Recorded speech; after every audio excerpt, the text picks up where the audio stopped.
അപ്പോൾ ഞാനിപ്പോൾ നിങ്ങളുടെ ജോഫർ സ്റ്റേഡിയത്തിലാണ്. ഇന്നിവിടെ പൊടിവാറും കളിയാണ്, അർജൻറ്റീന സ്പെയിൻ. അപ്പോൾ ഇവിടെ കാര്യങ്ങളൊക്കെ ഒരുങ്ങി വരികയാണ്. ഏകദേശം 1,50,000 ആൾ ഇവിടുന്ന് കളി കാണാൻ പറ്റും. അപ്പോൾ എത്ര ആൾ ഇവിടെ വരുമെന്നറിയില്ല. അപ്പോൾ നമുക്കിവിടെ ഒരു ചേട്ടൻ വന്നിട്ടുണ്ട്. ചേട്ടാ പേരെന്താ? എൻ്റെ പേര് പ്രജിത്ത് എന്നാണ്. പ്രജിത്ത്, ഫോമിലാണോ? അത്യാവശ്യം. ഏതാ ടീം?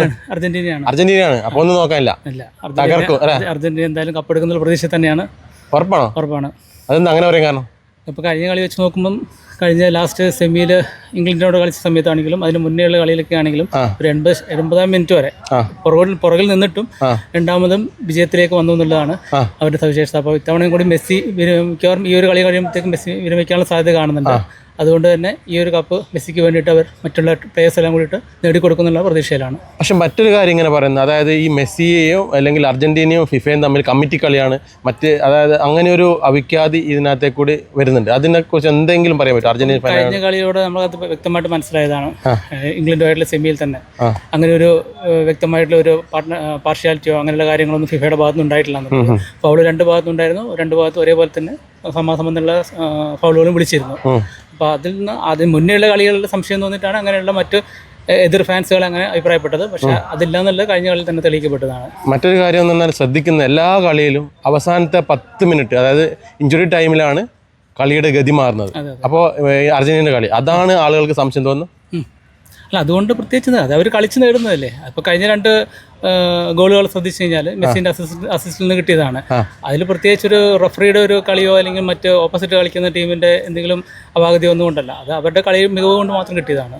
അതേപോലെ തന്നെ ഈ ഒരു നമ്മുടെ കോർപ്പറേഷൻ്റെ ഈ ഒരു ജോഫർ സ്റ്റേഡിയത്തിലെ ഈ ഒരു കളി ഇവിടെ രാത്രി കാണാൻ പറ്റുന്നതിനെ കുറിച്ച് എന്താ പറയുന്നത്? ഞാനിവിടെ ഒരു തവണ വന്നിട്ടുണ്ടായിരുന്നു. സെമി അല്ല, അതിന് മുന്നേ ഉണ്ടായിരുന്ന കളിയിൽ റൗണ്ട് 16 ഇവിടെ കളി തുടങ്ങിയത്. അപ്പോൾ കേരളത്തിൽ എവിടെയും ഇതുപോലെ കളി തുടങ്ങിയിട്ടില്ല റൗണ്ട് 16. ഇന്ന് എല്ലാവരുടെയും ചിലപ്പോൾ സ്ക്രീനൊക്കെ വെച്ചിട്ടുണ്ടാവും.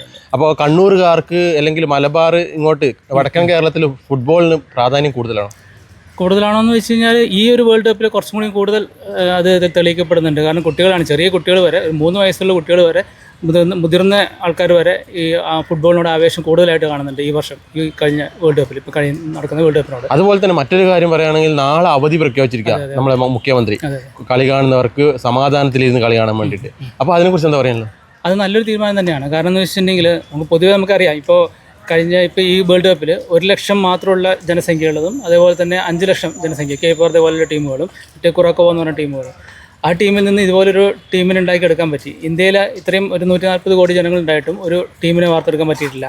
അപ്പോൾ അതിൽ നിന്ന് വ്യക്തമാണെന്ന് വെച്ചിട്ടുണ്ടെങ്കിൽ കായികത്തിന് കൂടുതൽ പ്രാധാന്യം കൊടുക്കുന്നില്ല എന്നല്ല. ഇപ്പോൾ ഇത്ര കുട്ടികൾ ഇത്രയും താല്പര്യത്തോടെ കാണാൻ വേണ്ടിയിട്ട്, ഫുട്ബോൾ കാണാൻ വേണ്ടിയിട്ട്, ചില കുട്ടികൾ താല്പര്യമുണ്ട്, പക്ഷേ സ്കൂളിലേക്ക് പോകേണ്ട രക്ഷിതാക്കളുടെ നിർബന്ധം പ്രകാരം അവർക്ക് കളി കാണാൻ പറ്റാത്തൊരവസ്ഥ. അപ്പോൾ കായിക ഇതിനോട് പ്രാമുഖ്യം കൊടുക്കണം എന്നുള്ളതാണ് നമുക്ക് പറയാനുള്ളത്. അത് ഗവൺമെൻറ് കണ്ടിന്യൂ ചെയ്തു എന്നുള്ളത് സ്വാഗതാർഹമായ തീരുമാനമാണ്. Okay, thank you. പേരെന്താ? മുഹമ്മദ് അലി. അപ്പോൾ കേരളത്തിലെ തന്നെ ഏറ്റവും വലിയ സ്ക്രീനാണ് കണ്ണൂരിൽ ഒരുങ്ങിയിരിക്കുന്നത്. അപ്പോൾ ഇത് എങ്ങനെയാണ്, ഇതിന് സംഘാടകർ ആരൊക്കെയാണ്, എന്താണ് ഇത് ഇങ്ങനെ ഉദ്ദേശിക്കുന്നത്, എന്താണ് നിങ്ങൾ എപ്പോൾ തൊട്ട് കളി തുടങ്ങി, അതുപോലെ തന്നെ കളി ഇവിടെ സ്റ്റാർട്ട് ചെയ്തു? ഇത് ഗ്രൗണ്ട് ഓഫ് 16 ഇത് സ്റ്റാർട്ട് ചെയ്തിട്ടുള്ളത്. കണ്ണൂർ കോർപ്പറേഷന്റെ കീഴിലാണ് നടത്തപ്പെടുന്നത്. ഇത് ഇവന്റ്സ് ചെയ്യുന്നത് NNS ഇവന്റ്സ് ആണ് ചെയ്തുകൊണ്ടിരിക്കുന്നത്. ഇത് 400 സ്ക്വയർ ഫീറ്റ് വാഴാണുള്ളത്. ഇന്നിവിടെ പിന്നെ ഫൈനലിൽ DJ നൈറ്റ്, മ്യൂസിക്കൽ നൈറ്റ്, അങ്ങനെ കുറച്ച് കലാപരിപാടികൾ നടക്കുന്നുണ്ട്.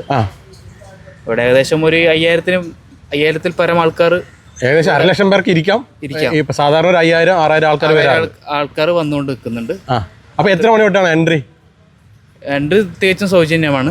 എത്ര മണി തൊട്ടാണ് തുടങ്ങുന്നത്? ആൾക്കാർ ഇവിടെ ഒരു 9 മണി 10 മണിയാകുമ്പോൾ തന്നെ ആൾക്കാർ വന്നു തുടങ്ങുന്നുണ്ട്. മുമ്പിലോട്ട് ആൾക്കാർക്ക് ഇരിക്കാൻ വേണ്ടിയിട്ട് ആൾക്കാർ അത്രയും പെട്ടെന്ന് വന്ന് ഇരിക്കുന്നുണ്ട്. അപ്പോൾ പിന്നെ വേറെ എന്തൊക്കെയാണ്, ഇത് ആരൊക്കെയാണ് സംഘടിപ്പിക്കുന്നത്? കോർപ്പറേഷന്റെ കീഴിലാണ് സംഘടിപ്പിക്കുന്നത്. അതുപോലെ തന്നെ പിന്നെ NNS ഇവന്റ്സ്. അതുപോലെ തന്നെ ഇത് ഇവിടെ സൗണ്ട് സിസ്റ്റം അതുമൊക്കെ NNS ഇവന്റ്സ്. ക്വാളിറ്റി സൗണ്ട്സ് ആണോ? അതെ, നല്ല DJ തകർപ്പൻ DJ ആയിരിക്കും. അപ്പോൾ ഇന്ന് എല്ലാവരും നമ്മൾ ഈ ഒരു ക്ഷണിക്കുന്നുണ്ടല്ലേ? അപ്പോൾ എല്ലാവരും ജോഫർ സ്റ്റേഡിയത്തിലേക്ക് ക്ഷണിക്കുകയാണ്. അപ്പോൾ ഇവിടെ NNS ഇവന്റ്സും അതുപോലെ തന്നെ കോർപ്പറേഷൻ തമ്മിൽ ഒരുമിച്ച്, അതായത് ഏകദേശം 1 ലക്ഷം പേർക്ക് ഇരിക്കാവുന്ന ഒരു ഏരിയയാണ്. ഏകദേശം 5000-6000 പേര് ഇതുവരെ ഇവിടെ കളി കാണാൻ എത്തിയിട്ടുണ്ട്. അപ്പോൾ ഇന്ന് അതിൽ കൂടുതൽ ആൾക്കാരുണ്ടാവുമെന്ന് പ്രതീക്ഷിക്കുന്നു. ഓക്കെ, അധികം ആൾക്കാർ ഇങ്ങോട്ടേക്ക് വരിക. ഇവിടെ അർമാദിച്ച് കളി കാണാം. നാളെ ലീവാണല്ലേ? അതെ, നാളെ സർക്കാർ ലീവ് കൊടുത്തിട്ടുണ്ട്. അപ്പോൾ അതെല്ലാം കൂടെ ഒരു ഉത്സവം പോലെ ആക്കിയിട്ട് അല്ല ഇന്ന് ഫൈനൽ. അർജന്റീന ജയിക്കുമെന്നാണ് പറയുന്നത്, സ്പെയിൻ ജയിക്കുമെന്നാണ് പറയുന്നത്. സ്പെയിൻ എന്താ സ്പെയിൻ പറയാൻ കാരണം? അർജന്റീന അല്ല ഒന്ന്, പിന്നെ അർജന്റീന കഴിഞ്ഞ കളിയെല്ലാം വെച്ച് നോക്കുമ്പോൾ ഈ കമ്മിറ്റി കളി ഉണ്ടോ ശരിക്കും? കമ്മിറ്റി കളി ഉണ്ടോന്ന് അറിയില്ല. അങ്ങനെ വല്ല ആൾക്കാർ അങ്ങനെ പറയും. ഓക്കെ, എന്തായാലും നല്ലോണം കളിക്കുന്നവർ ജയിക്കട്ടെ അല്ലേ? അതെ അതെ.